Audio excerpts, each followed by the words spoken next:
storytelling is obviously sharing of content. I mean, you're obviously out here, you're getting on podcasts. Dan was on the podcast in the past. We've written an article about you guys in the past that uses an example because you mentioned the thing about time and saving time. It's like, if I need to aerate my lawn, I don't want to aerate my lawn. I'm going to hire someone to aerate my lawn because I have other things that I want to do with my family or myself, whatever that might be.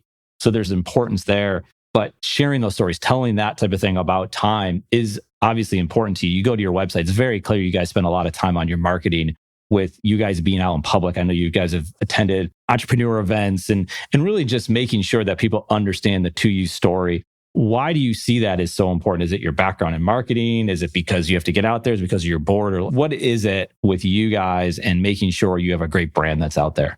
I mean, I think sales and marketing are everything. I mean, I'm more of an ops finance person, but even then I recognize without the customers, without the sales, you don't have operations, you don't have finance, you have nothing else. And so early on, we got advice that storytelling if you're not good at that, you could have the best product in the world, it's not going to matter. But so Dan and I have always tried to be intentional about getting that story out there and also selling what we're really selling. At the end of the day, it's not clean clothes. It's certainly the mechanism we use to deliver what we're really selling, but it is time back. It's those memories with family. It's going on that trip that you wanted to go on and not have to have the stress when you come back, or it's the side project or passion you're pursuing that chores could be eating into. It's the same reason you mentioned aerating your lawn. And we want to get that out there. This is important. Yeah. What's the future with content as it relates to 2U Laundry? Yeah. So right now we're waiting and watching and seeing, especially with us rebuilding right now. So a lot of it's just been organic, which has been surprising to me how much is still happening, how many new signups are still coming in with basically zero marketing spend, which shows there's some viral coefficient that we probably were undervaluing earlier on and not playing on enough. But right now it's, how do we get franchises out there? Because we want those to grow out in front of us. We want to be in Charlotte, Nashville, Raleigh, and then layer 2U on top. So a lot of the content's becoming more focused on, hey, your 401k is doing great, but the economies or the job market's kind of in question. The world's a little bit in question. Now's the time to go start your own thing. You've wanted to be entrepreneurial, but you're not really sure how. Hey, why don't you get in bed with someone like us who's just setting out to build something big, and we can show you that shortcut and flatten that learning curve for you as you want to go out and pursue that. For sure. Yeah. You've been hearing a lot about it, that franchisee work at a larger company. There's all these different opportunities as opposed to just building something from scratch.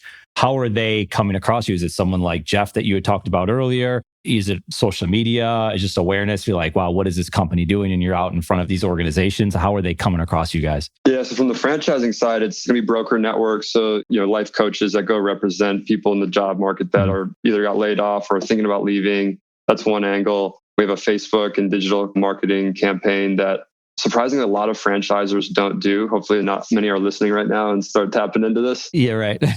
But you can get the cheapest leads. It's like kind of Moneyball, right? There's these white spaces that people aren't playing in, and you can get the same quality leads for a tenth of the cost. And we've already seen good evidence of that already being the case compared to benchmarks we've seen from other franchisors that have shared information with us. So there's a digital content strategy. There's a in-person true sales process to it. And I think referrals and just tapping into our network has always been big to us. We have the Techstars network, the Endeavor network, the Charlotte, Atlanta, just ecosystem network, our investor network. And we already have 80 or so leads just from that are all kind of chomping at the bit to get into this. It's a self-absentee model that kicks off 100, 150K plus a year in cash flow with really 10 hours of work a week or so. Wow.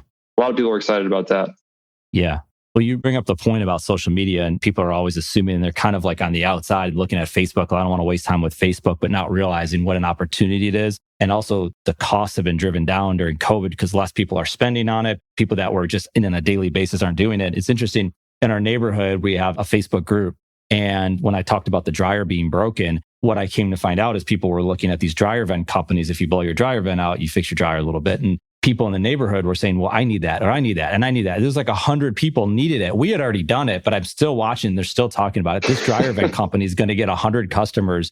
And it's all based on about a Facebook group. There's absolutely no marketing. What this person probably did is they did a little bit of good work inside of Facebook. Their name gets mentioned. It's no different than when 2U Laundry shows up. You guys got the blue bag sitting outside the house, or you tell your neighbors like, wow, you got to use this. You got to go to 2U Laundry. Have you seen that play itself out on social media, be it on Facebook or probably Instagram as well? Where like, oh, I found out about you because of Facebook. And obviously social media is a big deal, but was it that big of a deal for 2U Laundry? That was huge. I mean, our first 600 customers came from the exact way you just talked about. I mean, we would post in Facebook groups and people would catch on to it. But then as soon as customers, real customers, would come in, it wasn't us kind of like self-promoting, like, hey guys, check this out. We'd have real customers use it, tell us how it saved their week, it alleviated XYZ pain point. You have a referral code. I need everyone to know about this. We'd create one for them. They'd go post in mom Facebook groups, workout Facebook groups. And we would go in there and we just watch. And same thing, you just mentioned hundreds of comments of, oh my God, I'm doing 10 hours a week. I'm doing 5 hours a week of laundry. This would be a lifesaver.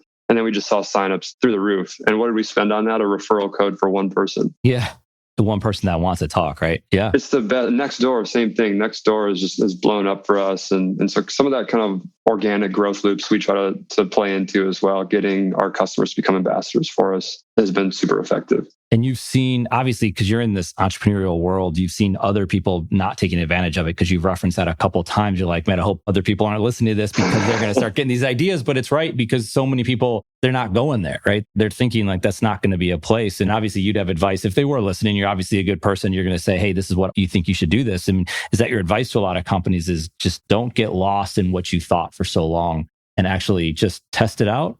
100%. I mean, you never know when a certain thing is going to work or when it's not going to work. And early on, when we were resource strapped and constrained, it was what free options are there? And posting in Facebook groups is free.